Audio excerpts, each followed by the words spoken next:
قرآن و سنت کی روشنی میں صحابہ کرام کا جو مقام و مرتبہ ہے وہ بیان کر دیجئے۔ کہ ایمان کی نشانی انصار سے محبت کرنا ہے اور منافقت کی نشانی انصار سے بغض رکھنا ہے۔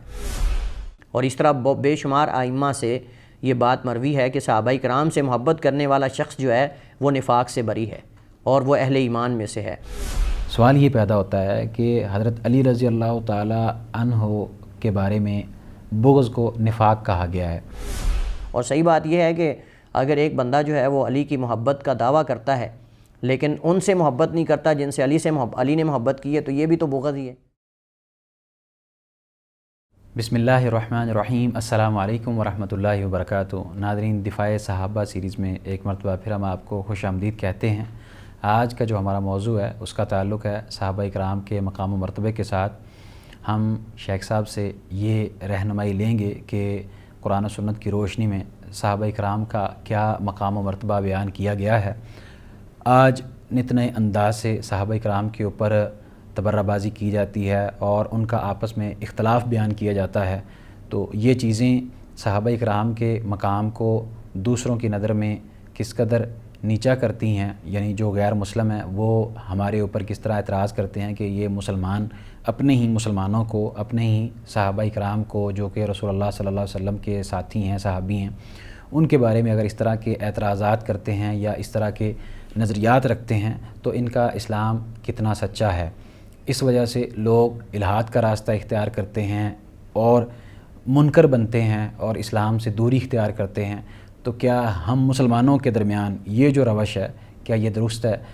ان رویوں کو بدلنے کے لیے ہمارے لیے یہ جاننا بہت ضروری ہے کہ رسول اللہ صلی اللہ علیہ وسلم کے جو صحابہ کرام ہیں ان کا مقام و مرتبہ اصل میں ہے کیا۔ تو اس حوالے سے ہم نے فضیلت الشیخ فہد بٹوی حافظہ اللہ تعالیٰ سے وقت لیا ہے اور آج بھی ہم ان کے مشکور و ممنون ہیں کہ انہوں نے ہمارے لیے قیمتی وقت نکالا، جو کہ ماشاءاللہ فاضل مدینہ یونیورسٹی ہیں۔ شیخ، کیسے مزاج ہیں آپ کے؟ الحمدللہ، اللہ کا شکر۔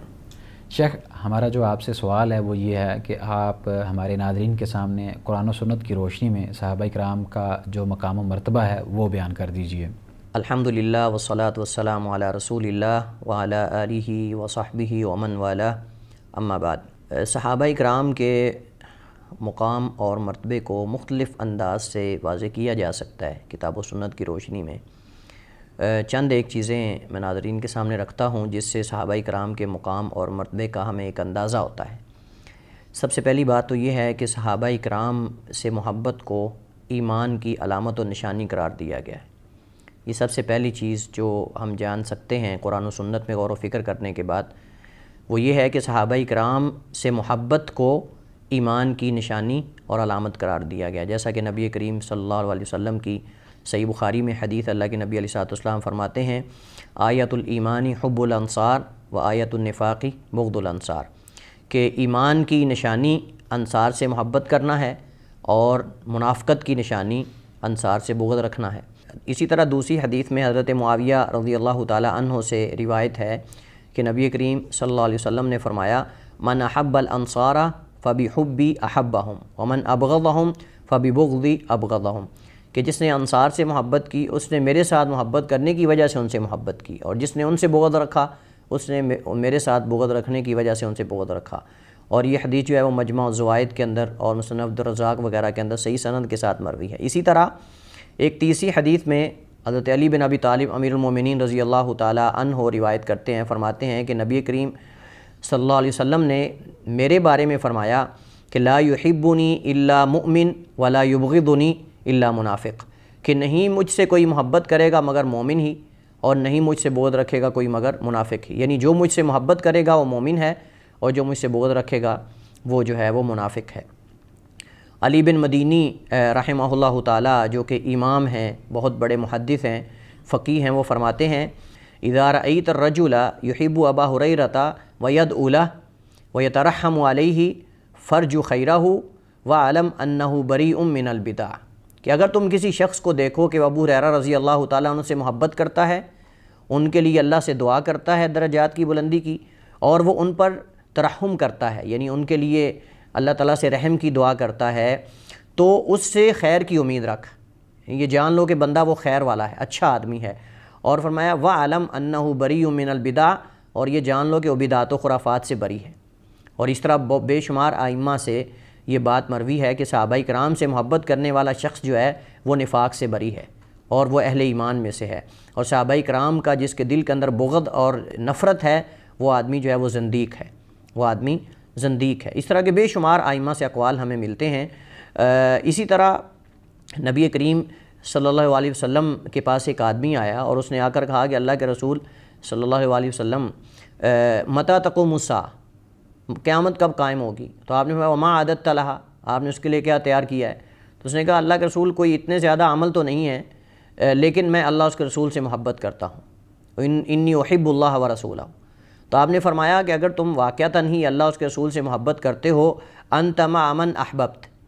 تم ان کے ساتھ ہو جن سے تمہاری محبت ہے۔ حضرت انس رضی اللہ تعالیٰ عنہ فرماتے ہیں اس حدیث کو روایت کرنے کے بعد، فرماتے ہیں فما فرحنا بشیء فرحنا بقول النبی صلی اللہ علیہ وسلم،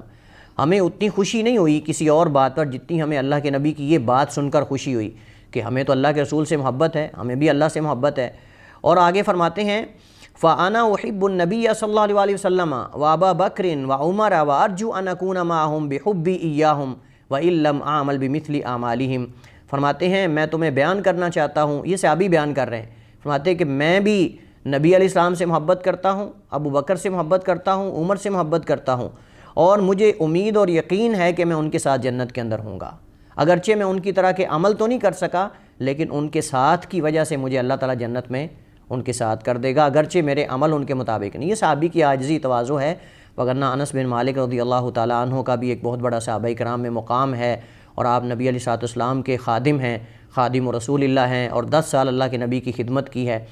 تو ان کا بھی ایک مقام ہے۔ لیکن آپ ان کی تواضع دیکھیں اور آپ یہ اس چیز سے اندازہ لگا سکتے ہیں کہ صحابہ کرام ابو بکر و عمر کی محبت کو ایمان میں سے سمجھتے تھے، صحابہ کرام کی محبت کو ایمان میں تصور کیا جاتا تھا۔ یہ صحیح بخاری اور مسلم کی روایت ہے کہ جس میں اللہ کے نبی علیہ السلام نے فرمایا کہ آدمی جس کے ساتھ محبت کرتا ہے وہ قیامت کو اسی کے ساتھ اٹھایا جائے گا اور اسی کے ساتھ ہوگا۔ تو حضرت انس رضی اللہ تعالیٰ عنہ نے امت کو یہ گویا کہ سبق دیا کہ دل میں ابو بکر و عمر کی محبت ہونی چاہیے، دل میں صحابہ کرام کی محبت ہونی چاہیے۔ اگر ہمیں نبی کا ساتھ چاہیے تو نبی کے ساتھیوں کی محبت دل میں ضرور ہونی چاہیے۔ اگر ہمیں نبی کا ساتھ، کیونکہ اگر صحابہ سے ہماری محبت نہیں ہوگی تو پھر نبی سے بھی ہماری محبت حقیقت میں نہیں ہے، اور جب صحابہ سے نفرت ہے تو پھر نبی کا ساتھ ہمیں جنت میں اور صحابہ کا ساتھ کیسے مل سکتا ہے؟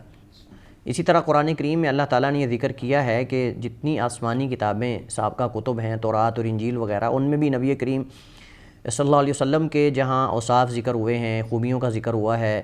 اسی طرح آپ کے صحابہ کرام کی نشانی اور علامات کو بھی ذکر کیا گیا ہے۔ اور اللہ تعالیٰ نے صحابہ کرام کے ایمان کو معیار قرار دیا ہے۔ اس سے بھی ہمیں صحابہ کرام کے مقام و مرتبے کا اندازہ ہوتا ہے کہ اللہ تعالیٰ نے قرآن کریم میں صحابہ کرام کے ایمان کو معیار قرار دیا ہے کہ اگر تم اس طرح کا ایمان لے کر آؤ گے تو اللہ تعالیٰ کے ہاں قابل قبول ہوگا، وگرنہ تمہارا ایمان بھی قابل قبول نہیں اگر تم صحابہ کرام کے ایمان کی طرح ایمان لے کر نہیں آتے ہو۔ اللہ تعالیٰ فرماتا ہے فَإِنْ آمَنُوا بِمِثْلِ مَا آمَنْتُمْ بِهِ فَقَدِ اهْتَدَوْا۔ سورہ بقرہ کی یہ آیت نمبر 137 ہے۔ اللہ تعالیٰ فرماتا ہے کہ اگر تم ایمان لے کر آؤ گے مثل اس کی جو ایمان لے کر آئے یہ نبی کے صحابہ، تو تمہارا ایمان قابل قبول ہوگا، اور اگر ان کے ایمان کی طرح ایمان لے کر نہیں آتے تو پھر اس آیت کا مفہوم یہ ہے کہ پھر تمہارا ایمان بھی اللہ تعالیٰ کے ہاں قابل قبول نہیں ہے۔ اسی طرح نبی کریم صلی اللہ علیہ وسلم نے جب فرقوں کا ذکر کیا کہ میری امت کئی فرقوں میں بٹ جائے گی، تو ان میں سے ایک فرقہ جو ہے وہ نجات پانے والا ہوگا، ایک جماعت۔ صحابہ نے پوچھا کہ وہ کون سی جماعت ہے؟ فرمایا کہ ما انا علیہ و اصحابی، وہ اس پر ہوگی جس پر میں اور میرے صحابہ ہیں،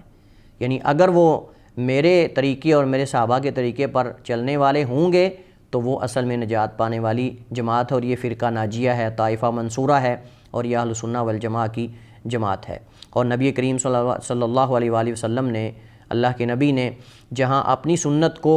جو ہے وہ سنت اور آئیڈیل و نمونہ قرار دیا ہے اور اس پر چلنے کا حکم دیا اپنی امت کو، وہاں خلفائے راشدین کے طریقے کو بھی لازم پکڑنے کا آپ نے حکم دیا ہے۔ علیکم بسنتی و سنت الخلفاء راشدین المہدین من بعدی، اللہ کے نبی نے فرمایا کہ تم میری سنت کو اور میرے بعد میرے خلفاء کی سنت کو جو ہے مضبوطی سے پکڑ لو، اور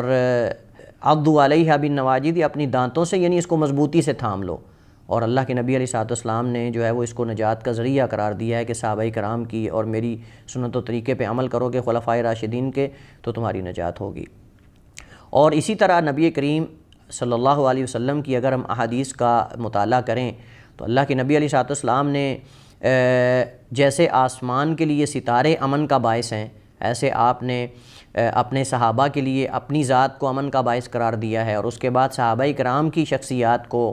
اللہ کے نبی علیہ السلام نے اس امت کے لیے امن کا باعث قرار دیا اور سبب جو ہے وہ قرار دیا ہے۔ اور آپ صلی اللہ علیہ وسلم نے فرمایا کہ النجوم امنۃ للسماء، کہ جو ستارے ہیں یہ آسمان کے لیے امن ہیں، جب تک آسمان میں ستارے رہیں گے آسمان امن میں رہے گا، اور جب یہ ستارے جڑ جائیں گے تو آپ جانتے ہیں کہ قیامت واقع ہو جائے گی اور آسمان بھی ختم ہو جائے گا۔ تو فرمایا فَإِذَا ذَهَبَتِ النُّجُومُ أَتَتِ السَّمَاءَ مَا تُوعَدُ، جب ستارے چلے جائیں گے تو پھر آسمان پر وہ یعنی زوال آئے گا جس کا وعدہ کیا گیا ہے۔ وَأَنَا أَمَنَةٌ لِأَصْحَابِي فَإِذَا ذَهَبْتُ أَتَى أَصْحَابِي مَا يُوعَدُونَ، اور میں امن کا باعث ہوں اپنے صحابہ کے لیے، یعنی جب تک میں ہوں میرے صحابہ پر فتنوں کے دروازے نہیں کھلیں گے، فتنوں کے آزمائشوں کے دروازے بند رہیں گے۔ جب میں چلا جاؤں گا تو میرے صحابہ پر فتنے آ جائیں گے، اور یہ واقعی عملی طور پہ ایسا ہوا کہ نبی علیہ السلام کے جانے کے بعد مختلف قسم کے فتنے، جیسے خوارج کا فتنہ، معتزلہ کا فتنہ، اور اس کے علاوہ کئی اور فتنے جو ہے وہ امت میں ظاہر ہوئے۔ حضرت عثمان رضی اللہ تعالیٰ عنہ کے قتل کا فتنہ، حضرت عمر کی شہادت کا فتنہ، کئی اور فتنے جو ہے ان کا صحابہ کرام کو سامنا جو ہے وہ کرنا پڑا۔ اور فرمایا کہ وَأَصْحَابِي أَمَنَةٌ لِأُمَّتِي، اور میرے صحابہ میری امت کے لیے امن کا سبب ہیں۔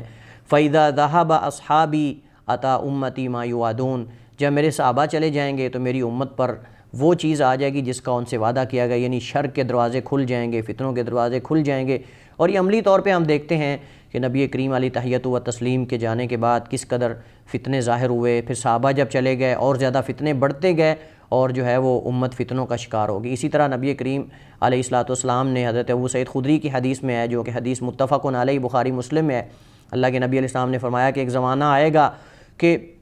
لوگ صحابہ کرام کی وجہ سے اللہ تعالیٰ ان کو فتح دے گا۔ لوگ کہیں گے کیا تم کے اندر کوئی وہ شخص ہے جس نے نبی کریم علیہ السلام کو دیکھا ہے؟ تو لوگ صحابہ کو شامل کریں گے، جنگ کے اندر اللہ فتح دے دے گا۔ پھر ایک وقت آئے گا لوگ کہیں گے کیا تم میں کوئی ایسا ہے جس نے ان کو دیکھا ہو جنہوں نے اللہ کے نبی کو دیکھا ہے؟ تو اس کو لے کر جہاد کریں گے، اللہ فتح دے دے گا۔ پھر ایک زمانہ آئے گا لوگ کہیں گے کیا تم میں کوئی ایسا شخص ہے کہ جس نے ان کو دیکھا ہو جنہوں نے ان کو دیکھا ہے، جنہوں نے اللہ کے نبی کو دیکھا ہے، تو ان کو اللہ تعالیٰ فتح دے دے گا۔ تو آپ دیکھیں کہ صحابہ کرام کیسے اس امت کے لیے امن کا باعث اور امن کا ذریعہ اور فتنوں کے لیے ایک جو ہے وہ مضبوط فتنوں کے سامنے دروازہ تھے۔ اور یہ حدیث بھی نبی کریم علیہ السلام کی جو ہے وہ صحیح ہے۔ اللہ تعالیٰ نے قرآن کریم کے اندر متعدد مقامات پہ صحابہ کرام سے جنت کا وعدہ کیا ہے، اور یہ بھی صحابہ کرام کے مقام و مرتبے کی دلیل ہے۔ اللہ تعالیٰ قرآن کریم میں مہاجرین و انصار کا ذکر کرنے کے بعد، ان کے اعمال کو، جہاد کو، ہجرت کو ذکر کرنے کے بعد اللہ تعالیٰ فرماتا ہے وَكُلًّا وَعَدَ اللَّهُ الْحُسْنَى، اللہ تعالیٰ نے مہاجرین و انصار، سبقت لے جانے والے، بعد میں مسلمان، سب سے اللہ تعالیٰ نے خیر کا وعدہ کیا ہے۔ اور اسی طرح اللہ تعالیٰ نے سورہ توبہ کے اندر فرمایا وَالسَّابِقُونَ الْأَوَّلُونَ مِنَ الْمُهَاجِرِينَ وَالْأَنصَارِ وَالَّذِينَ اتَّبَعُوهُم بِإِحْسَانٍ رَضِيَ اللَّهُ عَنْهُمْ وَرَضُوا عَنْهُ، اور سبقت لے جانے والے پہلوں میں سے مہاجرین و انصار میں سے، اور وہ لوگ جنہوں نے ان کی احسان کے ساتھ اتباع اور پیروی کی، اللہ تعالیٰ سے یہ راضی ہو گئے اور اللہ تعالیٰ ان سے راضی ہو گیا۔ اور اللہ تعالیٰ نے ان کے لیے جنات، باغات تیار کیے ہیں جن کے نیچے سے نہریں بہتی ہیں، اس میں ہمیشہ ہمیشہ رہیں گے، اور یہ بہت بڑی کامیابی ہے۔ نبی کریم صلی اللہ علیہ وسلم نے اہل بدر کے بارے میں فرمایا کہ اللہ تعالیٰ نے ان پر جو ہے وہ نظر ڈالی، اللہ تعالیٰ نے ان کو دیکھا، اور اللہ تعالیٰ نے فرمایا کہ اگر آج کے بعد تم کوئی بھی عمل نہ کرو، فرمایا ان اللہ اطلع علی اہل بدر فقال اعملوا ما شئتم فقد غفرت لکم، کہ اللہ تعالیٰ نے اہل بدر کو دیکھا اور فرمایا کہ اگر آج کے بعد تم کوئی بھی عمل نہ کرو تو میں نے تمہیں معاف کر دیا ہے، میں نے تمہیں بخش دیا۔ اور سورہ توبہ کے اندر اللہ تعالیٰ فرماتا ہے کہ اولئک لہم الخیرات واولئک هم المفلحون، یہی وہ لوگ ہیں جن کے لیے بھلائی ہے اور خیر ہے، اور یہی لوگ ہیں فلاح پانے والے اور کامیاب۔ تو یہ جو چیزیں ذکر کی گئی ہیں، ان چیزوں سے ہمیں صحابہ کرام کے مقام اور مرتبے کا پتہ چلتا ہے کہ صحابہ کرام کا اسلام کے اندر قرآن اور سنت کی روشنی میں کتنا بڑا مقام اور مرتبہ ہے۔ اور جب صحابہ کرام کا اس قدر قرآن اور حدیث کے اندر مرتبہ اور مقام ہے تو ہمیں بھی صحابہ کرام کے اس مقام اور مرتبے کو ملحوظ خاطر رکھنا چاہیے، اور ان سے محبت بھی کرنی چاہیے، اور ان کے طریقے کو، ان کے منہج کو بھی ہمیں اپنانے کی کوشش کرنی چاہیے، اور ہمارے دل کے اندر صحابہ کرام کے بارے میں محبت ہونی چاہیے۔ نبی کریم علیہ السلام نے صحابہ کرام کے خرچ کرنے کو، ان کے عمل کو آپ نے بیان کرتے ہوئے فرمایا لا تسبوا اصحابی لو ان احدکم انفق مثل احد ذهبا ما بلغ مد احد ولا نصیفہ. یہ متفق علیہ بخاری مسلم کی حدیث ہے. آپ نے فرمایا کہ میرے صحابہ کو برا بھلا نہ کہو. فرمایا کہ اگر تم میں سے کوئی احد پہاڑ کے برابر بھی سونا خرچ کر دیتا ہے تو وہ میرے ایک صحابی کا مد یا آدھے مد کا مقابلہ نہیں کر سکتا. تو اس سے آپ اندازہ لگا سکتے ہیں کہ صحابہ کرام ان کے اعمال کتنے عظیم تھے اور ان کے جو ان کا مقام و مرتبہ اللہ اس کے رسول کے ہاں تھا وہ کتنا عظیم ہے. شیخ صاحب یہ آپ نے صحابہ کرام کا مقام و مرتبہ بڑے عمدہ انداز سے بیان کیا ہے. اللہ تعالیٰ آپ کو جزائے خیر عطا فرمائے اور آپ کے علم میں مزید برکت نازل فرمائے. سوال یہ پیدا ہوتا ہے کہ حضرت علی رضی اللہ تعالیٰ عنہ کے بارے میں بغض کو نفاق کہا گیا ہے. تو جو دیگر صحابہ کرام تھے جن کا بعض مقامات پر حضرت علی رضی اللہ تعالیٰ عنہ سے کسی جگہ پر اختلاف ہوا تو کیا وہ بھی اس میں شامل ہیں یا نہیں؟ قطعاً بھی ایسا نہیں ہے کہ جو صحابہ کرام کے آپس میں اجتہادی اختلافات تھے رائے کے حوالے سے، یعنی جو اختلاف ہو جاتا ہے جیسے میرا اور آپ کا کسی رائے کے اندر ہو گیا، یہ رائے کا اختلاف جو ہے یہ بغض اس کے اندر نہیں ہوتا. اس کے اندر حسد اور بغض اور یہ چیزیں نہیں ہوتی. یہ بعد میں متاخرین کے ہاں یہ جب تقلید اور یہ ساری چیزیں نکلی تو اس وقت یہ بغض اور اپنے اپنے مصالح کے ساتھ یہ چیزیں تھیں. صحابہ کرام کے بارے میں یہ تصور نہیں ہم کر سکتے، سوچا بھی نہیں جا سکتا کہ ان کا آپس میں یہ جو اختلاف تھا یہ بغض اور حسد پر مبنی تھا. یہ محض رائے کا اختلاف تھا اور یہ اجتہادی اختلاف تھا. اجتہادی اختلاف کے اندر بغض نہیں ہوتا آپس میں. جیسا کہ میں نے متعدد بار یہ ذکر کیا ہے کہ امام شافعی رحمہ اللہ تعالیٰ جب کسی کے ساتھ ان کا اختلاف ہو جاتا کسی مسئلے کے اندر تو وہ مجلس کے بعد اس کا ہاتھ پکڑ کے اٹھاتے اور کہتے کہ چلیں اگر ہم رائے میں متفق نہیں ہو سکے تو ہم اسلام میں تو متفق ہیں، ہم آپس میں بھائی ہیں، ہمارا بھائی چارہ اس میں خلل نہیں آنا چاہیے. تو صحابہ کرام رضوان اللہ علیہم اور جو ائمہ ہیں، ائمہ کی زندگی اگر ہم پڑھیں تو اس کے اندر آپ دیکھیں کہ ان کا آپس میں رائے میں اختلاف جو ہے ان کو ایک دوسرے سے متنفر نہیں کرتا تھا. ایک دوسرے سے ان کی مودت محبت اور تعلقات اسی طرح رہتے تھے. تو صحابہ کرام کا آپس میں اگر کہیں کسی خاص مسئلے میں کوئی اختلاف ہوا بھی ہے، جیسا کہ حضرت علی اور حضرت معاویہ رضی اللہ تعالیٰ عنہما ان کا اختلاف ہوا، اسی طرح حضرت حسن کے ساتھ حضرت معاویہ کا اختلاف ہوا، اور کئی واقعات ہمیں ایسے ملتے ہیں. تو یہ محض ایک اجتہادی اختلاف تھا اور اجتہادی غلطی تھی، اور اس میں جو صحیح ہے اس کو دوہرا اجر ملے گا اور جو غلطی پر تھا اس کو بھی اجر ملے گا، جیسے نبی کریم علیہ الصلوۃ والسلام کی حدیث اس بارے میں موجود ہے. تو یہ اس میں شامل نہیں ہے کہ جو حضرت علی رضی اللہ تعالیٰ عنہ سے رائے میں اگر اختلاف کسی صحابی نے کیا ہے تو وہ نعوذ باللہ وہ اس کے اندر منافقت ہے یا وہ منافق ہے. ایسا ہرگز نہیں ہے، کیونکہ یہاں مقصود اور ہے. یہاں مراد دل کے اندر علی کا بغض اور حسد رکھنا. اور صحیح بات یہ ہے کہ اگر ایک بندہ جو ہے وہ علی کی محبت کا دعویٰ کرتا ہے لیکن ان سے محبت نہیں کرتا جن سے علی نے محبت کی ہے، تو یہ بھی تو بغض ہی ہے.